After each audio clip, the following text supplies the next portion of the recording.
గత 5-6 నెలలుగా తమకు వేతనాలు రావడం లేదని పంచాయతీ కార్మికులు ఆవేదన వ్యక్తం చేశారు.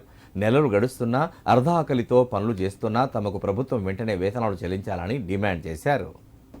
సిద్దిపేట జిల్లా కలెక్టర్ కార్యాలయం ఎదుట పంచాయతీ కార్మికులు ధర్నాకు దిగారు. ధర్నాలో భాగంగా కలెక్టరేట్ కార్యాలయం ముట్టడికి యత్నించారు.